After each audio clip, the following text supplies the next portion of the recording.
हरे कृष्णा।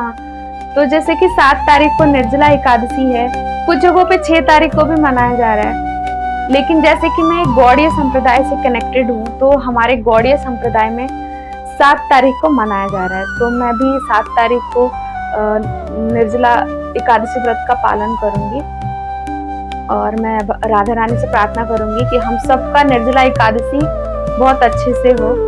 तो जैसे कि कलयुग है और भौतिक शरीर है, तो पानी के बिना रहना बहुत मुश्किल होता है, इसलिए ये बहुत कठिन व्रत होता है। लेकिन इस व्रत का एक महत्व है, बहुत विशेष महत्व है कि अगर कोई व्यक्ति 24 एकादशी नहीं करता है और ये वाली जो एकादशी है, अगर उसने अच्छे से नियम पालन करके और ये व्रत कर लिया, तो उसे 24 एकादशी का फल प्राप्त होता है।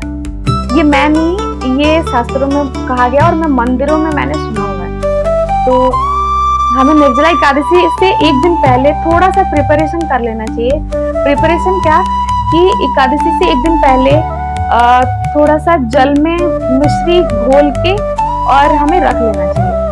और सुबह, जैसे कि कल एकादशी है, तो सुबह ब्रह्म मुहूर्त से पहले उठ के और नहा धो के और जो मिश्री है उसमें थोड़ा नींबू निचोड़ के और पेट भर पानी पी लेना चाहिए। मतलब वो जल जो मिश्री वाला जल है वो पी लेना चाहिए। तो उसके बाद हमें भगवान का सेवा कर लेना चाहिए और उसके बाद तुलसी महारानी का सेवा करना चाहिए। क्यों? क्योंकि तुलसी महारानी का बहुत विशेष महत्व है। तुलसी महारानी के बिना भक्ति में हम आगे बढ़ ही नहीं सकते।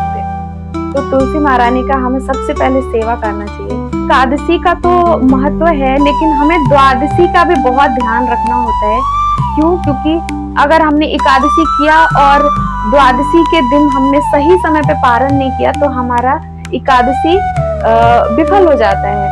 तो फिर हमें बहुत ध्यान रखना होता है कि हम द्वादशी में जो पारण का समय है उसमें ही हम पारण करें। तो जैसे कि 7 जून 2025 को एकादशी है, तो 8 जून 2025 को द्वादशी पड़ रहा है। तो उसमें जो पारण का समय है 5:22 से सुबह 5:22 से लेके 7:20 तक का है।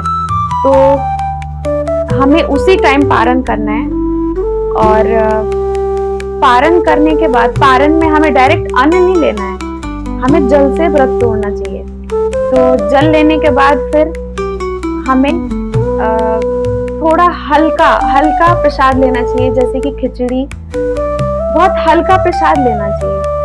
तो मैं राधा रानी से प्रार्थना करूंगी कि हम सबका एकादशी बहुत अच्छे से हो।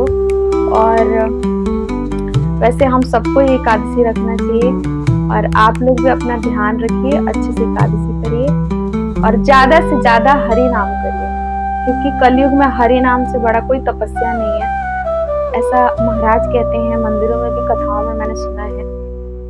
तो बाकी नेक्स्ट वीडियो में कुछ अच्छा ही कोशिश करूंगी लेके आऊं। हरे कृष्णा।